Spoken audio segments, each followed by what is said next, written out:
சென்னை செங்குன்றம் பேருந்து நிலையத்தில் அமைந்துள்ள பேரூராட்சிக்கு சொந்தமான பொது கழிப்பிடத்துக்கு கட்டணம் வசூலிக்கப்படுவதாகவும் கழிப்பிடம் பராமரிப்பின்றி அசுத்தமாக இருப்பதாகவும் குற்றச்சாட்டுகள் எழுந்திருக்கின்றன.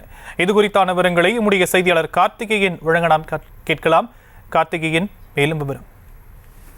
மாலை வணக்கம் ஷாம். சென்னை செங்குன்றம் பேருந்து நிலையத்தில் அமைந்துள்ள பேரூராட்சிக்கு சொந்தமான பொதுமக்களின் நவீன பொது கழிப்பிடம் மிகவும் அசுத்தத்துடன் காணப்படுகிறது.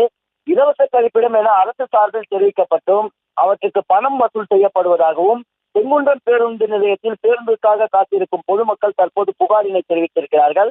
பணம் வசூல் செய்தாலும் பொது கழிப்பிடம் முறையான முறையில் பராமரிக்கப்படவில்லை என ஒரு குற்றச்சாட்டும் ஏற்பட்டுள்ளது.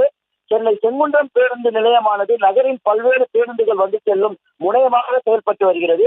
இந்த பேருந்து நிலையத்தில் இருந்தால் திருவள்ளூர், பொன்னேரி, மீஞ்சூர், பாரிமுனை, மாதவரம் உள்ளிட்ட நகரின் முக்கிய பகுதிகளுக்கு பேருந்துகள் இயக்கப்பட்டு வருகின்றன.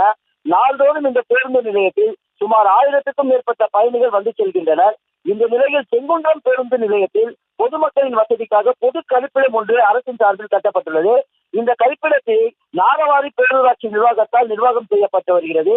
இலவச பொது கழிப்பிடம் என்கின்ற முறையில் கட்டப்பட்ட இந்த கழிப்பிடத்தில் தற்போது பணமானலும் வசூல் செய்யப்பட்டு வருவதாக கூறப்படுகிறது. அந்த வகையில் இயற்கை உடல் உபாதைகளை கழிக்க ரூபாய் 10 முதல் ரூபாய் 25 வரை பணம் வசூல் செய்யப்படுவதாகவும் தகவல் சொல்லப்படுகிறது. இருப்பினும் பணம் வசூல் செய்யப்பட்டாலும் இது பொது கழிப்பிடமானது முறையாக பராமரிக்கப்படவில்லை என்ற ஒரு குற்றச்சாட்டு உள்ளது. இந்த பொது கழிப்பிடத்தில் கழிவறைகள் சுத்தப்படுத்தப்படாமலும் மிகவும் அசுத்தமாக காட்சியளிக்கின்றன. மேலும் நாகவாரிக்குப்பம் பேரூராட்சியில் பணிபுரியும் தொழிலாளர்களை கொண்டு இந்த கழிப்பிடத்தினை தினமும் சுத்தம் செய்யும் பணியானது மேற்கொள்ளப்பட வேண்டும். ஆனால் அவ்வாறு அந்த பணிகள் மேற்கொள்ளப்படாமல் கழிவறை முழுவதும் துர்நாற்றம் வீசுவதாக கூறப்படுகிறது.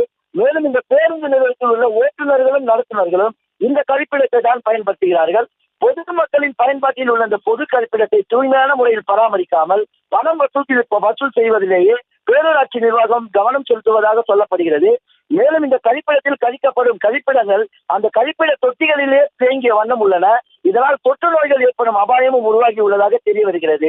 எனவே நாகவாரி பேரூராட்சி குப்பம் நிர்வாகம் உடனடியாக இந்த பொது கழிப்பிடத்தை சுத்தம் செய்து மக்களின் பயன்பாட்டுக்கு முழு அளவில் சுத்தமாக பயன்படுத்திக் கொள்ள சுத்தமான முறையில் அமைத்து தர வேண்டும் என்பது இந்த பகுதி மக்களின் கோரிக்கையாக உள்ளது. ஷாம், விவரங்களுக்கு நன்றி கார்த்திகேயன். செய்திகளை உடனுக்குடனும் துல்லியமாகவும் தெரிந்து கொள்ள சப்ஸ்கிரைப் பண்ணுங்க.